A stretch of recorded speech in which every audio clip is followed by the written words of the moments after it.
I wanted to make the statement. It's going to be a hot statement. But culturally, the Bible, a lot of people would say it's misogynistic. It's oppressing the women. The Bible, I think a lot of people in culture would say like, hey, the Bible hates women, would go, that's an extreme statement.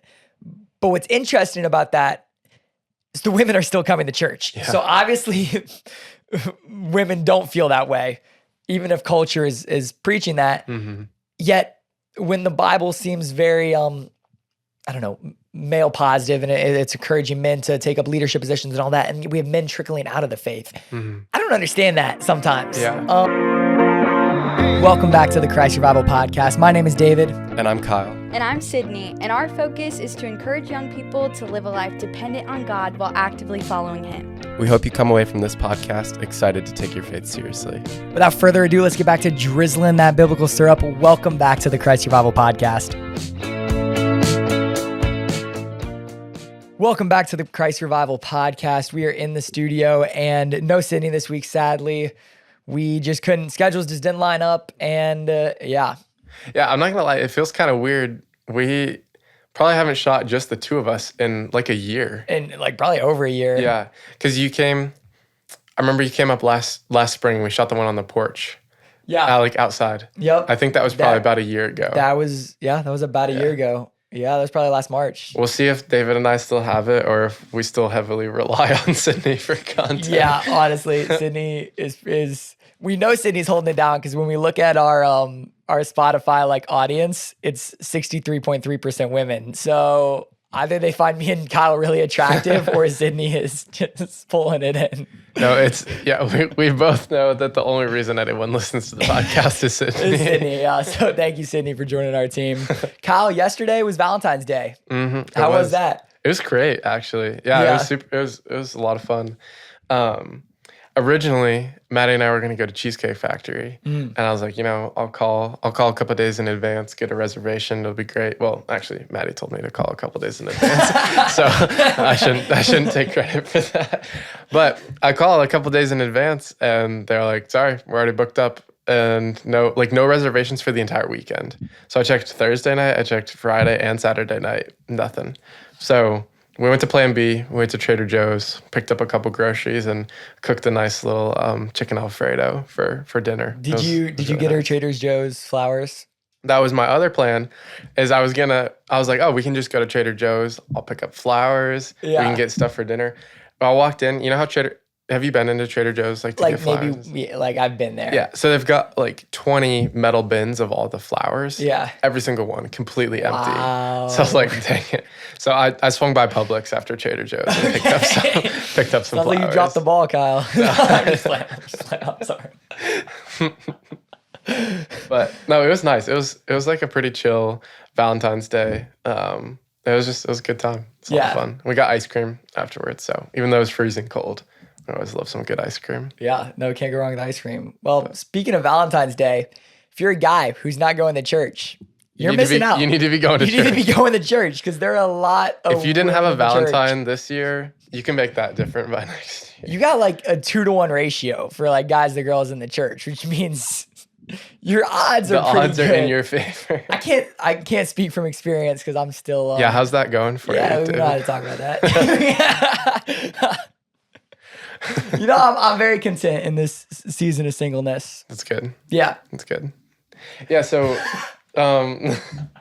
guys leaving the church. It's an interesting question. Guys leaving the church. So a fun stat as I was researching this is, well, first off, guys aren't leaving the Catholic and Orthodox churches, which is interesting. There hasn't been a significant male decrease in those types of churches. So just evangelical? Just evangelical Protestant churches. Non-denominational Southern Baptist kind of, if you're listening, you're probably evangelical Protestant church, maybe Catholic. Shout out to Catholics out there. I'm still rocking with y'all. You got me. But the current gender ratio in the church is 61% women and 39% men. I guess the average, which is crazy. And I was at Passion a few weeks ago and just kind of scanning the room. There were probably about 7 or 8 girls in there for every one guy. I don't even think I'm exaggerating. Like, I was counting the chairs in front of me, and there was literally like 7 girls for every one guy in there. Yeah. So I'm scared, man. scared. I feel like if anything, that should be boosting your confidence. Nah, man, I'm scared. You got more options. Yeah, but I'm more of a guy's guy. Yeah, Not in like a heterosexual way. Like I'm still into girls. I think it's okay to say. No, you're good. All right. I'm just a little concerned. We're 5 minutes into this podcast and we're already sliding down a slippery slope. But that's interesting that it's not like Catholic churches and it's more so just the evangelical and Protestant. Like, I don't know. Do you see any correlation there, or why do you think that is? I think, and again, we're 5 minutes in, so I can't be making too many crazy statements, but I think there has been a subtle, I would even say like feminization of the church. Not an intentional, but I think that church has become more individualistic and more emotional in some senses. Like I've sat in Bible studies where it's like, hey, how do you think this applies to you? Or like kind of dissecting, like almost a therapy session on some level. So I'm like, I don't think this is what Bible study should be, but also I don't think this is what guys want at all. And I'm not saying guys should stuff their emotions, but I think when church becomes more emotional and more individualistic and like looking at my life and things like that, it can easily like sway guys away from the church because they're like, I don't really want to talk about my emotions, you know? Yeah. Kind of being less open to open up and be vulnerable with other people. I feel like that is definitely more of a challenge for guys rather than girls. I feel like maybe that comes a little bit more naturally. So that community, there's probably a lot of appeal to that. But I think with guys, like, I mean, I've noticed this, like even just in church or small groups or life groups, you have some of the most like deep conversations with people. Yeah. I think that can be a really good thing sometimes, but there's also times where I'm like, this is a little strange. Like I would never be talking about this with like anyone else in any other context. And it's like, it's a little uncomfortable sometimes. Yeah. But especially when you don't have deep relationships. Cause sadly, I think, churches talk about like doing life together and stuff like that, but I think a lot of people wouldn't say their closest friends are in the church. Like a lot of like men. Shout out Ryan Tabor. He runs our like men's ministry at Brownsbridge, and I was really hoping I was going to get a chance to talk to him before this episode, but I'll have to watch it with him and have him critique it afterwards. But he does the men's ministry at Brownsbridge. He does an incredible job of just like creating like hiking groups and events that people want to attend and trying to actually generate like genuine real community. Yeah, male community. Yep. Which leads to another question of like, do you think men are looking to the church for community? Like, that's kind of a crazy statement, but yeah. I don't even know if there's like a one sentence answer for that, but I feel like, I know we were talking a little bit earlier, is just far as like community goes in the church. I think a lot of times we can often just tend to take hobbies and try to turn those into like outlets for people. Yeah. Not that there's anything wrong with that by any means, but I do think that there's just sometimes a genuine lack of like depth in those relationships. So it can be great to have like Tuesday night basketball with people or like a weekend camping trip or things like that. But I think like even in those activities, a lot of times as guys, we can tend to neglect like actual deep connections with other guys. So, but to answer your question, like I don't know. I guess I can't make a blanket statement for everybody. Yeah. If they are looking to church for community. Yeah. Which I think is wise, and I wasn't trying to like trap you in that. No. Like wrong, Kyle. I was hoping you were gonna say something straightforward. Because I do think, as you mentioned it, like I think sports ministry might be the most effective ministry as far as like outreach goes. Like for guys specifically. For guys, for kids, for families. I think there's a lot of levels of like, one, if you have like kids, if you have a gym attached to your church and you have like kids rec leagues and stuff like that, like you can on Sunday morning be like, hey, we would love some volunteers to coach basketball teams, and really encourage like your men's groups to like, hey, let's step up and like lead our sons and daughters and coach basketball. I'm not saying the women can't coach. There's some incredible female coaches out there. Women should coach. I'm not trying to throw a blanket statement on that, but like I think there's an opportunity to serve right there. I also think for me personally, like I would maybe go as far to say that I connect with people best over basketball because it's something I'm passionate about, something I love. Like playing pickup guys, like with guys who are also good at basketball. It's like, oh, you like something that I really like. It's a connection point. And I feel like I've seen that create windows for me to share the gospel. Like there's one guy from college. I don't know if I shared this story already. I might have. If I have, I'm double dipping. I'll stop. Yeah. Yeah. But he, I just met him, and after a week or two, I was invited him to play basketball, and we finally went out to play, and I played really well, and he was really good at basketball. And after that, he's like, man, I want you to like disciple me. And I'm like I had the title of RS at the time, residential shepherd at Liberty, but he didn't know how my spiritual walk was. He just knew I was good at basketball. And he's like, he's got the title, he's good at basketball, it's good enough for me. Like I want to learn from this guy. I don't think there are many things in life that can create a connection quite that quickly. Yeah. And like break down those barriers. I would say the same goes as like video games or, you know, anything that two people are passionate about, I think can break down those barriers. But I think basketball is more of a universal language that most men, not to make an overgeneralization, but like would be into basketball or football or soccer, some sort of sport. Yeah. I think sports definitely can play a huge role, especially because, I mean, you see people for who they truly are in sports. True. Like sports either brings out the worst in you or the best in you.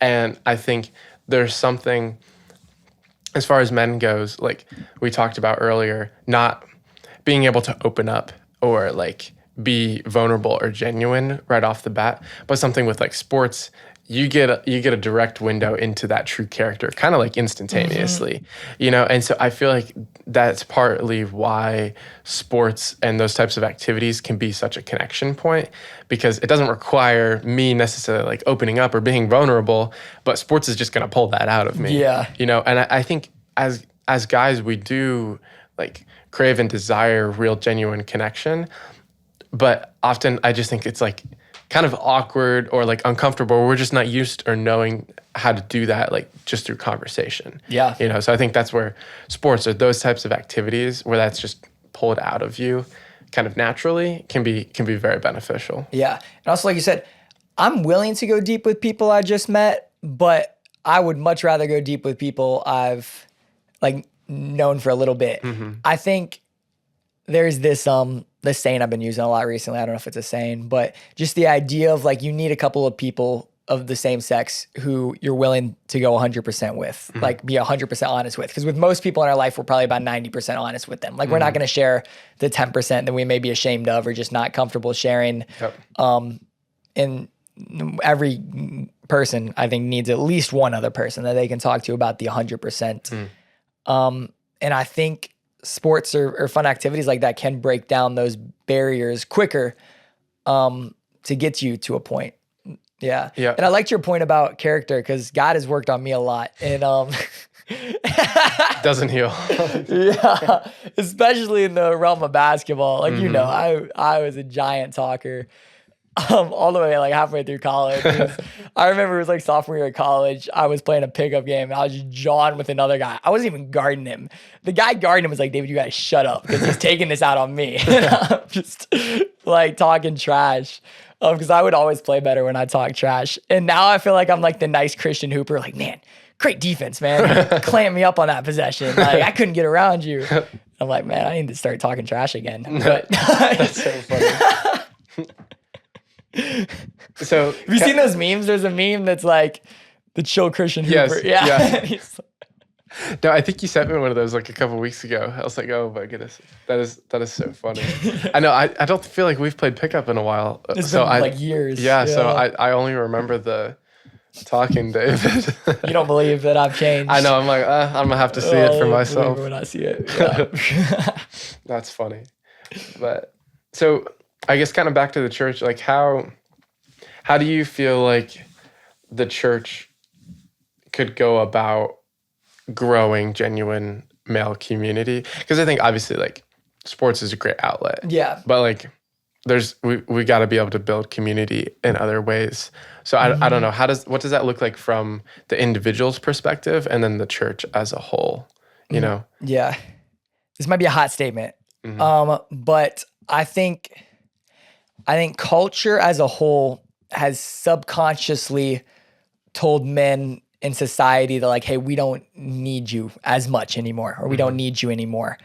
And I don't want to get too much into the gender roles of it, but I think with that like kind of subconscious idea being like spoken over men and kind of trickled into the church on some levels, I think if we want to foster like genuine community in the church and create an environment that more men want to be a part of, we need to do a great job of creating a leadership funnel of sorts. Whether that's like, hey, we have two guys, like a couple of groundskeepers who mow the grass. Could you like, start mowing for us? Or could you manage the people who mow and make sure that we have people coming in to mow and making those calls? Could you help oversee our production side of church? Could you step in and lead here, lead there? I think a lot of churches, especially churches with money, like it's easy for us to quickly like, hey, we're just going to pay someone to do this. Like, especially with like yard keeping or stuff like that.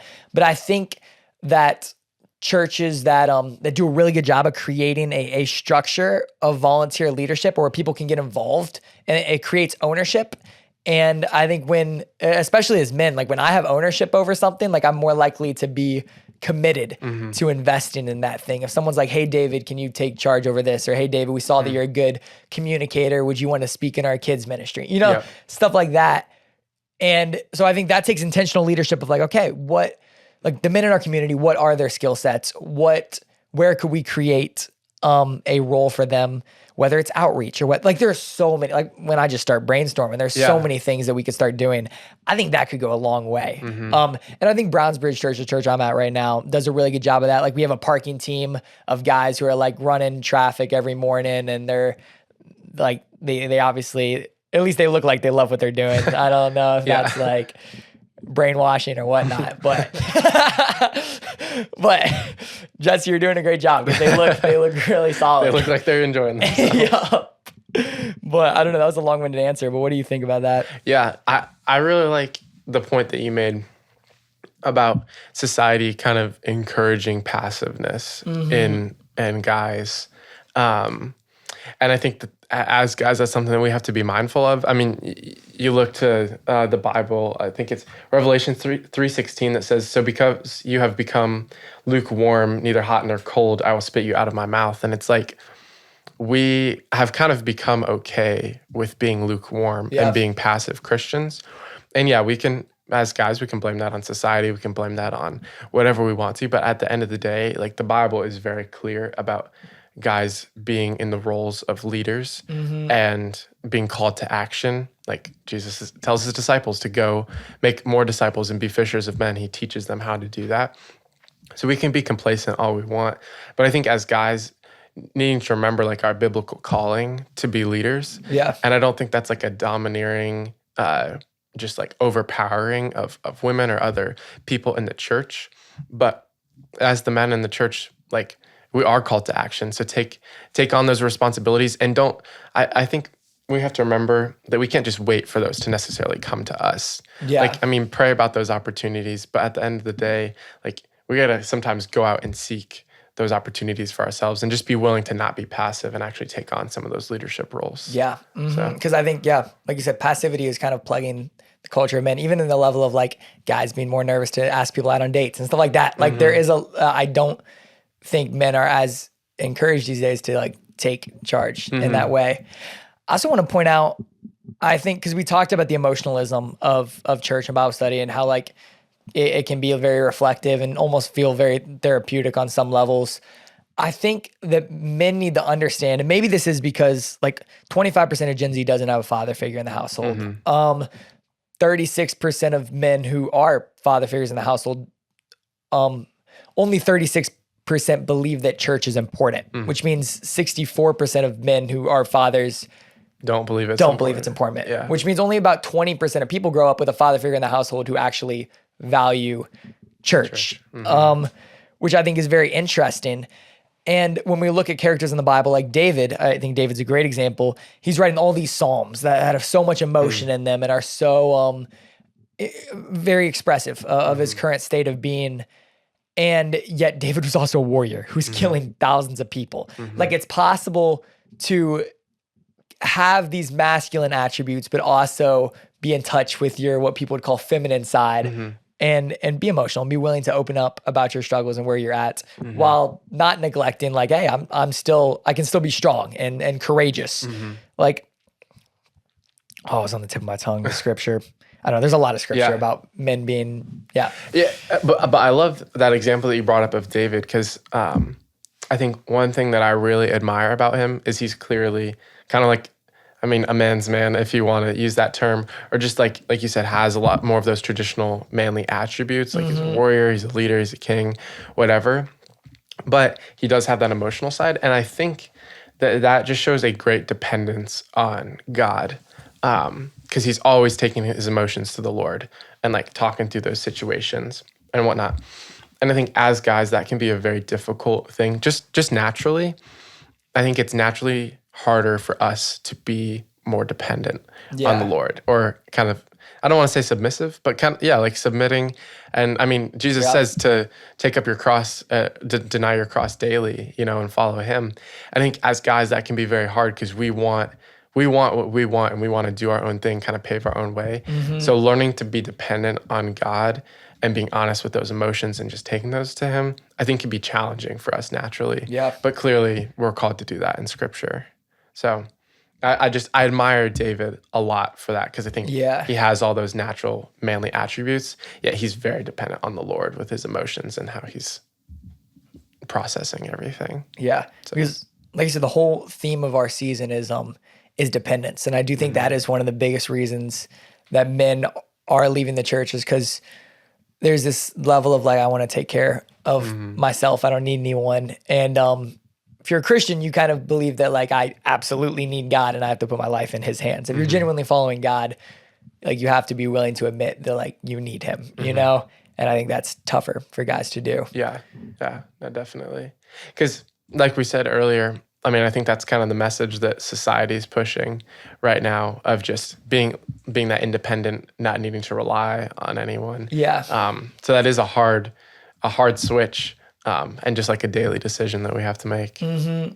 Because we talked about culture a lot, but we live in a culture right now with such extremes. You have guys like David Goggins and Andrew Tate who are like preaching this extreme masculinity, and then you have culture who's like, it's preaching this extreme, like, know your truth, live your truth, like all this, like be in touch with your emotions. And there aren't a lot of figures in the media who are healthy balances because we live in a world of extremes. People are attracted to the shock statements and the extremes. And so the people who are living as positive role models and that healthy balance, they get drowned out by all the voices of like what a man is supposed to look like, which I just think is one of the major difficulties of our culture. I also think, I wanted to make the statement, it's going to be a hot statement, but culturally, the Bible, a lot of people would say it's misogynistic. It's oppressing the women. The Bible, I think a lot of people in culture would say like the Bible hates women, would go, that's an extreme statement. But what's interesting about that is the women are still coming to church. Yeah. So obviously women don't feel that way, even if culture is preaching that. Yet when the Bible seems very, male positive and it's encouraging men to take up leadership positions and all that, and we have men trickling out of the faith. I don't understand that sometimes. Yeah. And I guess we've already talked about all the reasons why, but I just think that's a super interesting dichotomy right there. Yeah, I think that is really interesting because you look at that and you would expect the complete opposite. If anything, why are women not the ones leaving the church and men in there? So I don't know. That is super interesting. No. It is, yeah. And as we're coming to the end of our time, I'm going to stick you with it. What is one like call to action or closing thought that you would have for men as they're thinking about the role of church in their lives? I think ultimately, if you are a Christian and, truly do value Jesus and his word and what he says, church is clearly a priority to him. So I think church is something we need to take seriously as guys, and we're called to be leaders and to lead in those areas. So I think just be willing to get involved, be willing to take opportunities, and don't just wait for those to come to us. Yeah. Even though culture maybe encourages passive men, like remember that God created us to be leaders and to get involved in those ways.